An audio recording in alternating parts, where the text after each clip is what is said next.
Welcome to Art with Viv, and I tried some vintage pastel watercolors and this is what went wrong. Come join me and see.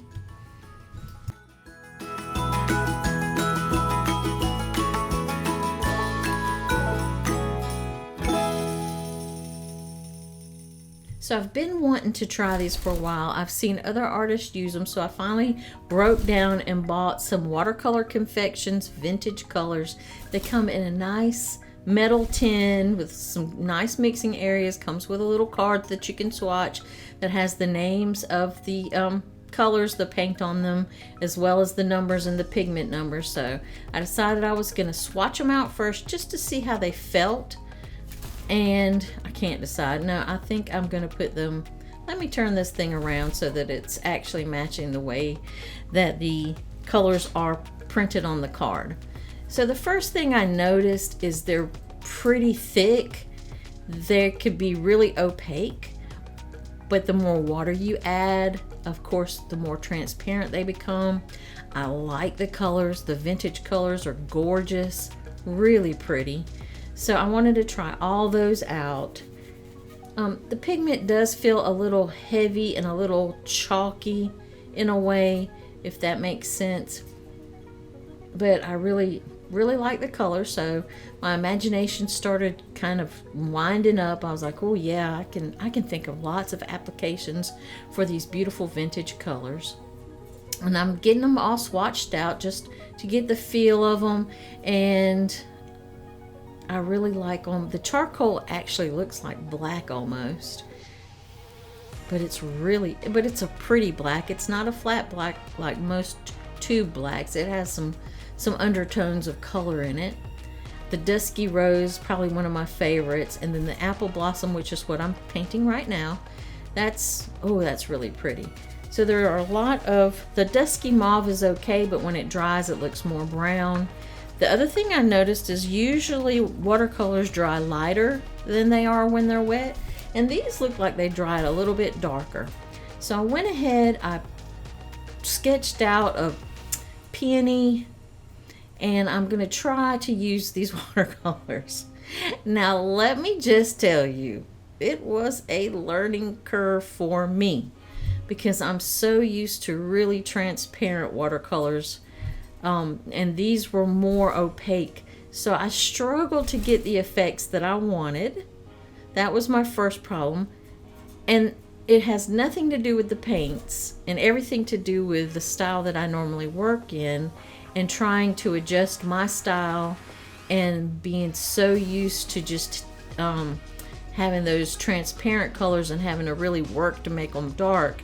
In this case, I had to work to make these a little bit lighter, and I was having trouble judging how much water to use, but I figured it out. I pretty much figured it out, I think. So what I did with this flower is I wanted to use as many of the pinky and the sort of not really lavender but mauvey colors in it. So I just alternated on different petals. I put different colors, but I stuck to the dark rose and the apple blossom and the dusky mauve, and I just alternated those colors, blended some of them around. I'm gonna tell you though that apple blossom, I really love the pink and the dusky rose of all of those colors. Like I said, the dusky mauve, it dries a little brown. It almost looks like an umber a little bit, a pink umber, but I still like it. So yeah, I was struggling with controlling the water or deciding how much water to use so that it would be dark in some areas and light in other areas.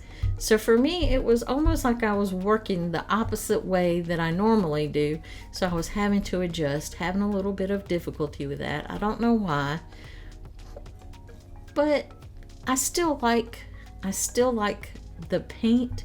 And of course, I'm gonna have to experiment with it more just to get the hang of it, because it just feels so different than my normal paint that I use. Usually I use Daniel Smith, Winsor Newton. I love M. Graham. M. Graham is probably one of my favorites to use, and they are very different than this watercolor. This watercolor has a lot more body to it and a lot less translucent, unless you really add a lot of water. And if I use that much water with with my normal sets of watercolors, oh my goodness, it would be like I didn't have anything on the paper almost. So yeah, that was one thing I was kind of struggling with. The other thing is, like I said, it dried darker instead of lighter. Usually when you put your watercolors down, they dry a lot lighter than they look, and these were drying darker, so that was throwing me off a little bit with my tones, with my value scale.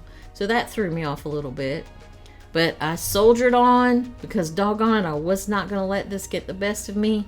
So I'm going to be quiet here, let you watch my struggles for a little while and see how I alternated the colors throughout the peony on different petals. Let you listen to some music, and I will come back shortly.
So once I got most of the petals painted in, I decided to paint the little buds. I wet them first, put some of that light pink and then some of that darker kind of rose color under it.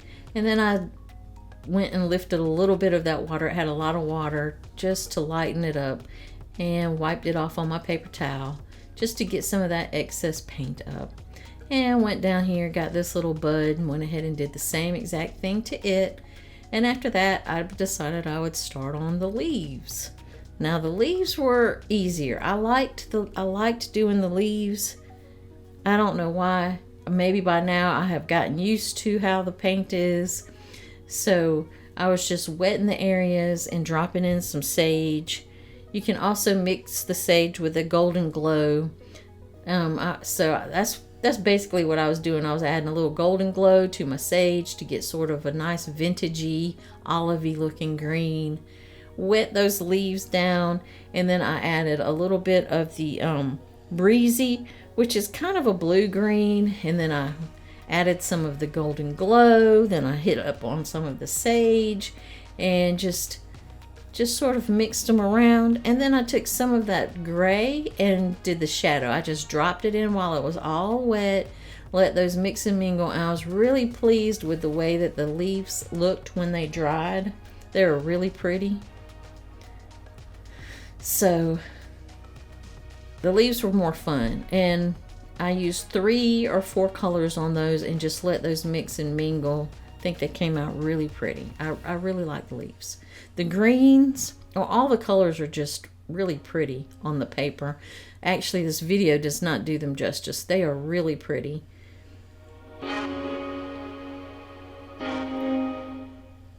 And they mix really well on the paper. But I probably was, by the time I got to the leaves, I I was a little bolder, so I was mixing like all the colors in the leaves, all the greens, and then a little bit of gray, a little bit of this, a little bit of that, a little of the golden glow, and it came out better. So maybe if I had done that on the petals might have made me a lot happier. But we'll just have to paint this again and see. But this is just my experiment, just trying it out. I'm not totally hating it. I decided I would come back with some of that darker color right along the edges and make some shadows, make some of those petals pop out, and then I just drop some water in there to sort of blend it so that it wouldn't be a hard edge on there. And I just started adding some shadows with that dusky rose and just some different petals.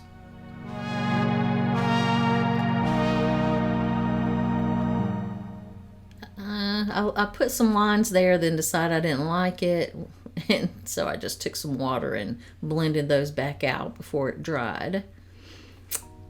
I'm just adding a little bit of the yellow, it's golden glow is what they call it, but I'm calling it yellow. And then we're going to finish this last leaf. Putting in that sort of grayish green shadow there. This is really pretty.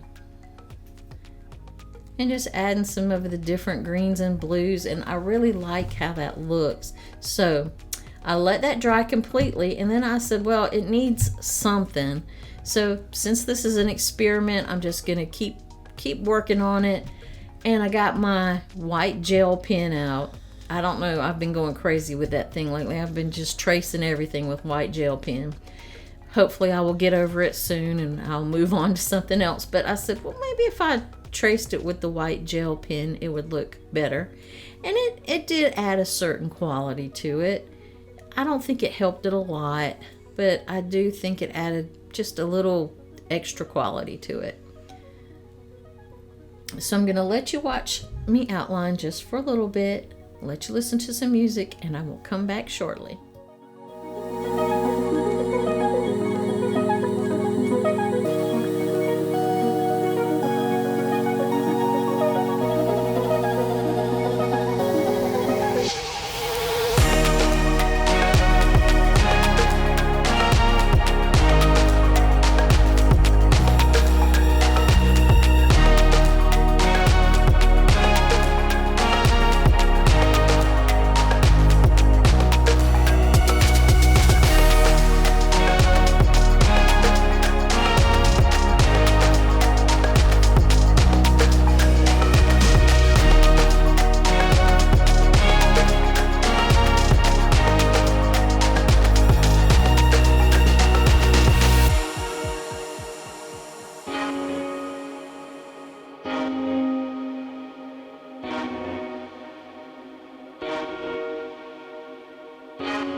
as you can see, I added a little detail work with the white pen. I didn't just outline it.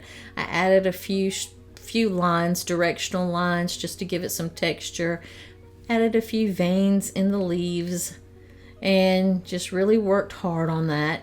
So I'm pretty happy with it. I don't think it's terrible, but I decided it needed a background because for some reason I couldn't stop fussing with this little project. So I went and got some of that periwinkle blue, and it is absolutely gorgeous. And I just did sort of a background, just wet the paper and just drop that blue in and sort of spread it around. I didn't go all the way to the edges. I wanted it to be more of a vignette look. And I was really happy with the way that it looked with the pink, that baby blue and that baby pink color. I don't know, for some reason it reminds me of baby showers or maybe a little girl's bedroom. This painting does. That's what the feel I get from it.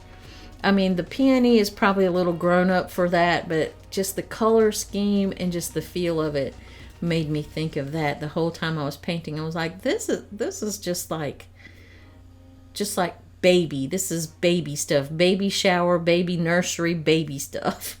And I guess it is because it's pastels, duh. So anyway, I really enjoyed doing that paint, that blue background. It looked really pretty. I love these paints. I had a little bit of an adjustment on using them. They're a little bit different from my traditional watercolors. Even though these are watercolors as well, they're just a little bit heavier, thicker. They're thirstier. They need a little bit more water to sort of thin them out. But I really do I'm going to make some more paintings with this now that I've got my little trial and error out of the way. So I hope you enjoyed this, and I hope that if you try these paints out, that you'll just remember that it's a little different than working with purely transparent watercolors. But these colors are gorgeous. If you like this video, please give me a thumbs up, subscribe, and share it with somebody that likes art as much as we do. I appreciate you watching. See you next time.